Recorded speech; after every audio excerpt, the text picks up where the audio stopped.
தாய் தமிழ் உறவுகளுக்கு வணக்கம். தமிழக ஆளுநர் ராஜினாமா செய்கின்றார் என்ற தலைப்பில் இந்த காணொளியை காண்கிறோம். தமிழக ஆளுநர் ராஜினாமா செய்கின்றார்.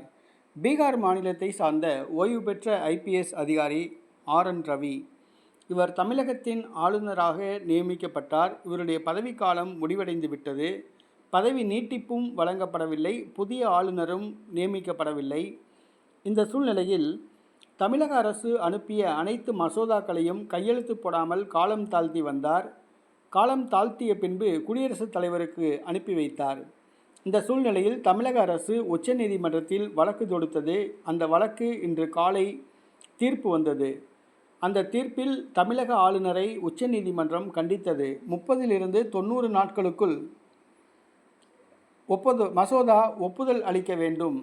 கவர்னருக்கு வீட்டோ அதிகாரம் கிடையாது என்று கூறியது. மேலும் இந்த வழக்கில் ஒரு முக்கிய அம்சமாக தமிழகத்தில் உள்ள பல்கலைக்கழகங்களுக்கு இனிமேல் முதலமைச்சர் தான் வேந்தர் என்ற அந்த மசோதாவும் உச்சநீதிமன்றம் ஒப்புதல் அளித்தது. இதனால் தமிழகத்தில் உள்ள அனைத்து பல்கலைக்கழகங்களும் வேந்தராக இனிமேல் முதலமைச்சர் செயல்படுவார்.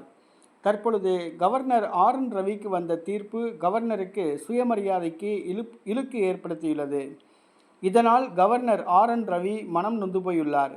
இந்தியா முழுவதும் இந்த வழக்கு பரபரப்பை ஏற்படுத்தியுள்ளது.